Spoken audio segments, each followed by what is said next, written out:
And for PM 2.5, there was no concern at that point. There was something called total suspended particulate, which is PM 50 for simplified terms. And for Lahore, it was 854 in 1992. So, and this is not part of any government databases.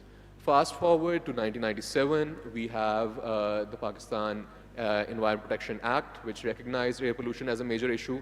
Again, there was no monitoring that started immediately after this. And then eventually in 2006 and 7, you had the first episode of air pollution, and the Punjab Clean Air Plan was delivered, which is where the ban on two-stroke engine rickshaws came in. Soon after 2007, we had the CNG boom, and for a few years, we were able to hide the pollution-causing transport sectors, industrial sectors, by using cleaner gas, which we eventually ran out of in 2012.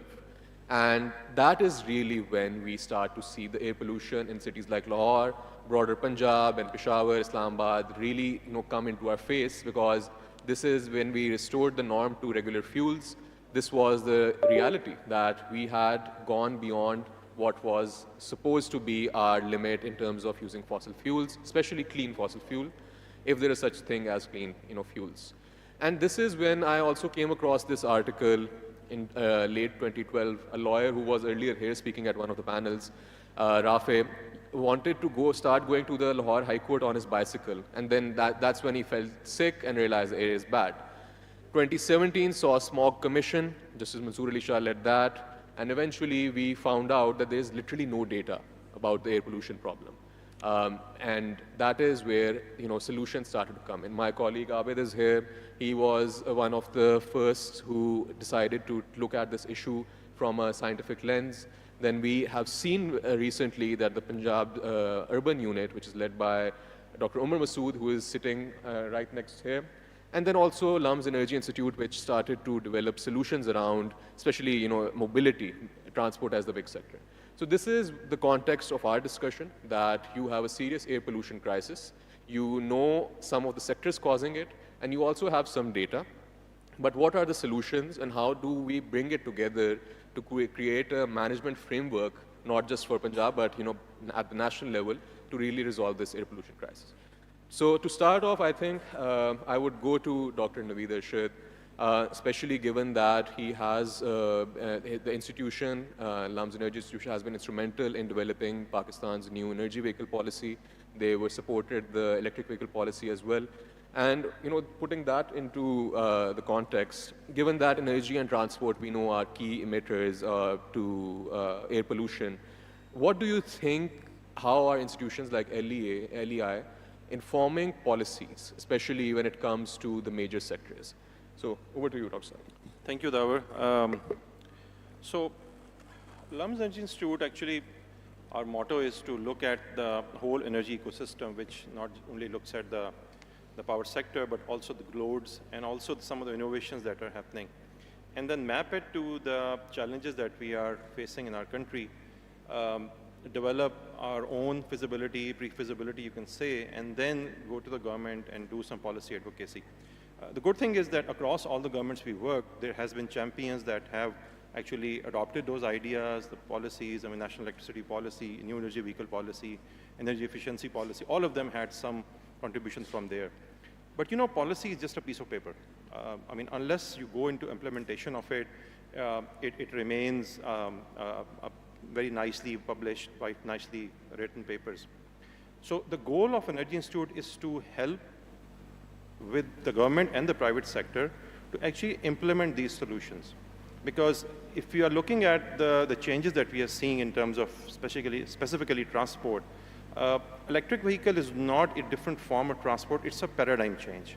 Paradigm change in terms of how do you introduce those vehicles, how do you fuel those vehicles with electricity, and how do you make sure that they don't become an afterlife problem. So our goal is to look at it holistically and look at all the complete life cycle. Together with that, there is very important aspect. Technology is one, policy is one, but the third one is the business side of things.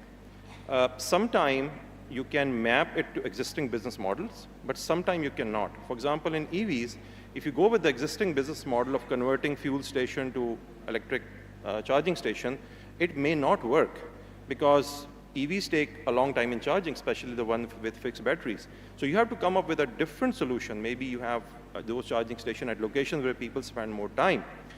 Charging can be performed at home, at offices, at wherever you are stopping for a longer time. So that paradigm shift needs to come. And finally, you have all that regulatory aspects also that comes with it, that if you are bringing an EV, the quality of the vehicle should be good, the battery should be safe, it should not become you can say, public safety and health safety should not be compromised. So LEI looks at the problem holistically. It turns out that after electricity, the next big thing that we have been working with the government and the private sector is transport. And then there are other, you can say, segments where we are contributing. So I'll stop here. My next question to Dr. Omar Masood from Urban Unit. I think Urban Unit holds a very unique position in the overall governance paradigm, that it's a government-owned entity, and it is able to do a lot of scientific evidence and knowledge creation because it has talent and resources. And I think over the last few years, we've seen the spatial mapping work Urban Unit has done, a lot of work around climate as well, and especially on cities. So this is a key issue, that urban emissions are understudied, and Urban Unit is also, along with Pakistani Air Quality Initiative and Punjab University, one of the winners of the EPIC Air Quality Award, and it is studying these ground-level, city-level emissions. So, Omar Saab, I think really question here is that you already know a lot of these challenges. You've done it for cities, some cities in Punjab. Do you think that research is really driving interest in changes in policy, and can it be replicated at the national level as well?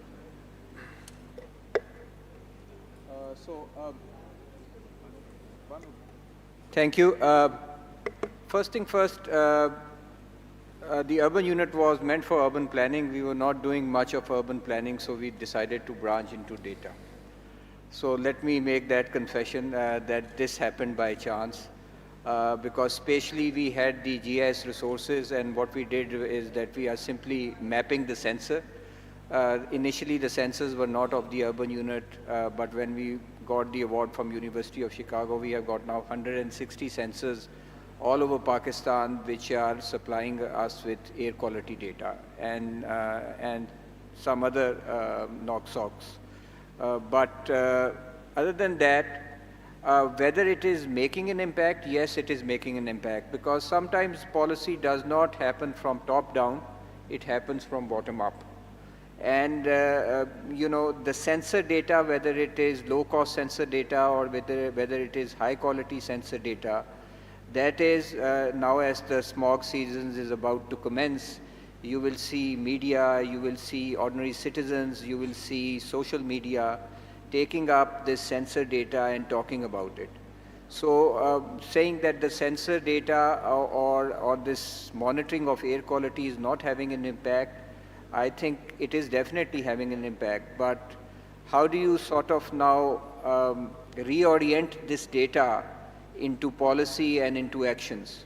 So first of all, I think because it is a bottom-up approach, I think local action is now being increasingly driven at the city level by the monitoring data that they have from these sensors, whether they are the urban unit sensors, whether they are privately owned sensors, or whether they are of the Environment Protection Department and climate change. So sensors are definitely making a difference as far as local administrative action is concerned. I think we are about to come to a crossroad when it comes to sensor level monitoring. This is one thing I and Abid were just discussing in the green room, is we need cooperation and integration, and we need less of competition. So there are now going to be many data streams which we would be seeing in this season and perhaps in coming years, which will be telling us about the quality of our air in our surroundings. Now it is up to the government, and it is also up to the non-governmental sector that how they join forces together to integrate this data, because as data grows large, you are able to analyze it, you are able to decipher patterns, you are then able to do the necessary forecasting. And I think the citizenry at large would also come to recognize this data as something which happens on a year-to-year basis. Now we are advertising, or we are trying to publish this data as much as possible openly, so that the citizens are aware of it, that what do we mean by a data point which is saying this is your air quality. What does it mean for the citizen? What does 147 means as compared to 347? Yes, we have got those bands, but I think we need to sort of communicate it better. So while monitoring data is now up and about, we are still facing the challenge of integrating into policy. There are issues of sensor regulations that Abid would also, talk about. And then there is the biggest challenge is actually communicating this data to people that I'm seeing in front of us. Without behavioral change, you cannot tackle the problem of air quality.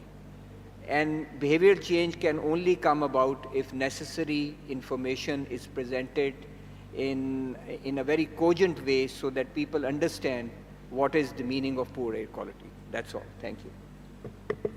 Thank you, Dr. Omar. I think moving on to the role that Abid has been playing through Pakistan Air Quality Initiative, we heard discussions around how civil society should be more active, and perhaps Paki was the first organization from the civil society which took up this cause that air quality needs more concern back in 2016. And nearly, I think, 10 years later, we do see some movement on air quality solutions. And this is where I think Abid, because he's working with ground level organizations, with corporations and CSRs, and the idea behind air quality is not just knowing that air pollution of a city is this way. It's also very hyper-local, meaning me sitting right now in the Expo Centre wants to know what's the air quality here. And similarly, someone residing all the way in Cantonment wants to know the air quality, how it is there. So how is hyperlocal data is performing at the city level, and what have you found out recently in terms of using hyperlocal data for emissions mapping? Can it really help us make ground level policy that can transform cities towards a better? Thank you so much, Dawar. Is this on? Radio check? Is it on? Yeah, I think okay. So thank you so much for the question, and for the audience for taking the time to stay out here till the end. I see many people have come from far away. There's a lot of talk about data and the quality of data. Look, I always tell people how many data points you need. You just need the one monitor, the one data point for one city, and after that, you need the second one to tell you if the first one is telling you the truth or not.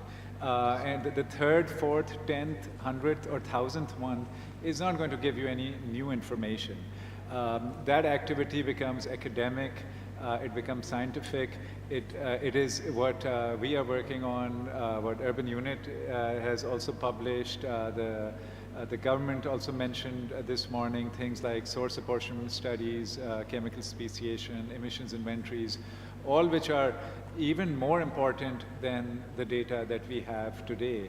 And that work, unfortunately, is not being done in Pakistan off the level that it should be, which leads to the policy making that we see today. A lot of the actions we saw were implemented last year's smog season under the smog mitigation plan, where a lot of industry was sealed, and vehicle inspection began, and brick kilns started being demolished. But you saw the results of that activity, where in Multan we had AQI of, I think, 1,800, and in parts of Lahore of 2,400. So even if the monitors are off by 50, 60, 70%, they're telling you that the air quality is hazardous. And even if the monitors weren't there, you can breathe it. You can see it in the hospital admissions rates. The Punjab Health Department last year said in November there were an extra 1.83 million hospital admissions in Lahore alone, which is 15% of the population of Lahore went to hospital, more than they do normally.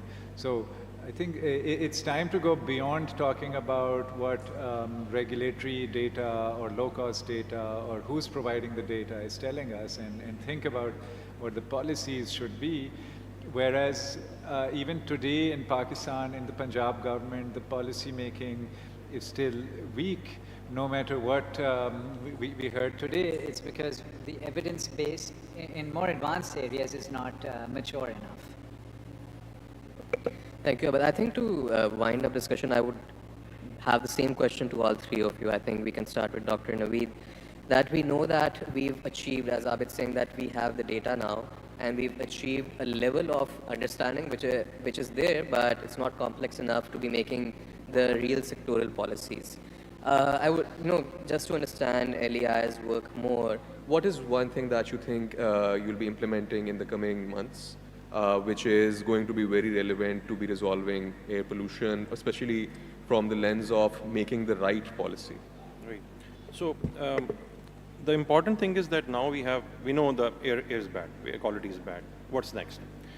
We also know through the urban unit studies and through other secondary sources that transport is one of the major causes of it.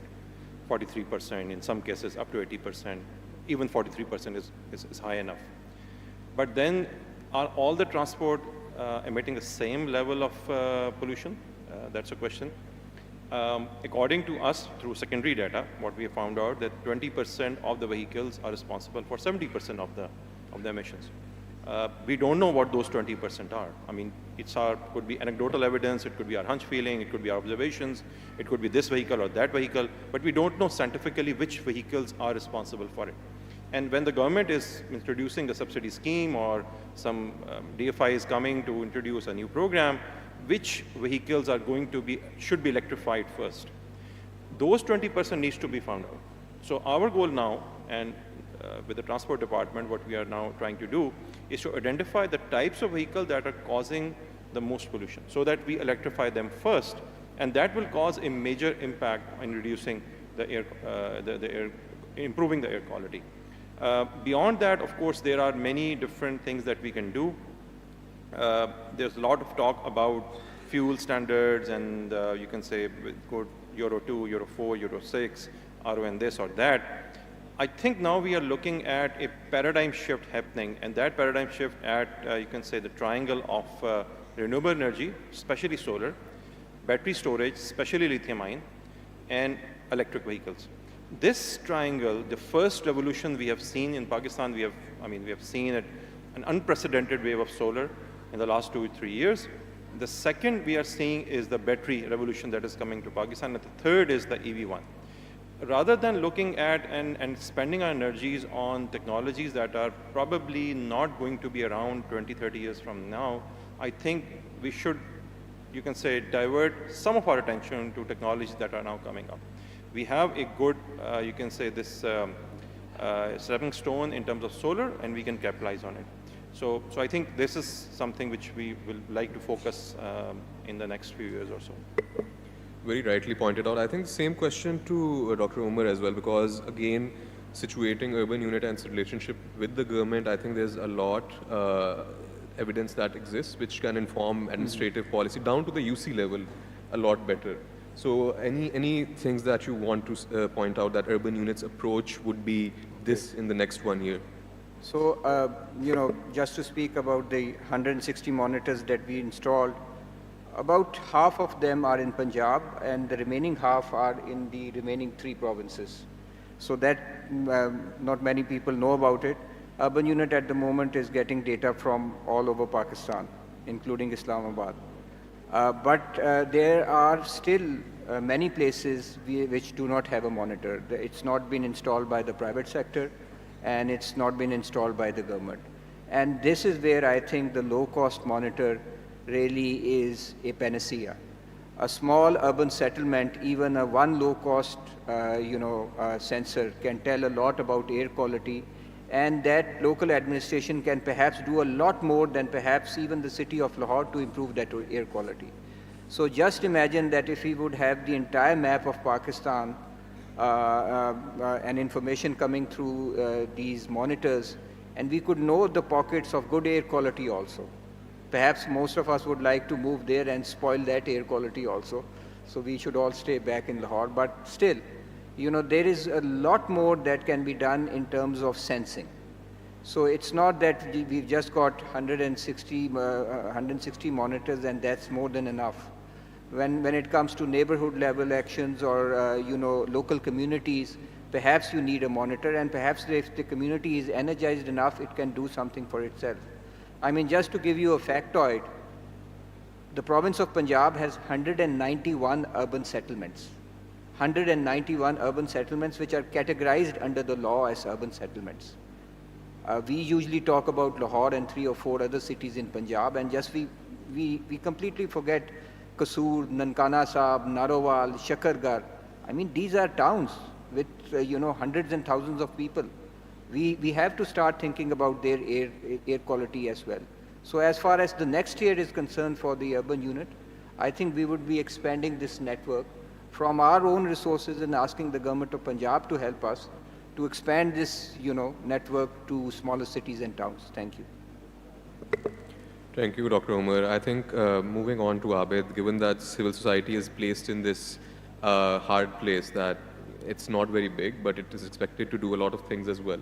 So what could civil society, not just at the Paki, but at the broader level, do to really ensure that the message around improving air quality is delivered to parents, to children, to teachers, to everyone, and they start, really asking for it, not just in terms of social media, but perhaps public interest litigation, and taking this discussion forward? A couple of years ago, this is all before the pandemic, the civil society did come forward where in collaboration with the Punjab government, health department, primary and secondary health and education departments, they conducted awareness sessions at hundreds of schools across Punjab. And I'm not talking about the elite private schools in Lahore alone. This was primarily with the government schools. And that is what then resulted in the education department to take, at that time, the unprecedented step of saying that public schools are shut and also private schools because of air pollution. This movement was driven completely by the civil society to get to that level of education and awareness. And today you see that happening every winter, and it's become a normal occurrence to have not only educational institutes, but also on higher pollution days to have industry and businesses also advised to shut down. So civil society can play a tremendous role, but at the moment it seems there is no visible actor doing anything around climate action, around air pollution, about environmental issues. The health sector in particular, we will be hearing about that from the next panel. The panelists have come, some of them, half of them have come from Karachi. Where are the doctors who are advocating for the issues around air pollution and the health effects that they're seeing? I mean, that should be happening pretty much in Lahore and Multan and Gujranwala and where the pollution levels are high. So we lay the blame squarely on the government and entities associated with the government that you're not doing enough. But as Justice Mansoor Ali Shah said earlier, these laws are flexible, these policies, like we can influence them, but I'm not seeing that influence coming out at all, not in terms of any action. And I mean, you can see the kind of audience at this public event, which is also very, very limited. So, it feels like, we're talking to a very select and limited group of people who are interested in this field, but, it's the most pressing issue of our generation: climate change, air pollution. It's the most pressing issue for Pakistan. It's a clear and present danger, yet it's like a technical topic around data and sensors and question marks, कि ये सही है या नहीं है, ये काफ़ी है या क्या होना चाहिए. So Pakistan, I think, is a long ways to go, but this smog season should give us a direction of what happens. Thank you, Abid, and I think it was nice that you brought up the key term, that this is a clear and pressing danger for all of us. And we've heard, the senior minister in the morning talk about the health impact. We've heard the federal minister for climate change. We've heard the planning minister, all talking about the health impacts and how breathing this air is dangerous. And that is essentially why this gathering is taking place. The term that, or the figure that we're given is 6.5% GDP loss, aggregated GDP loss till 2050.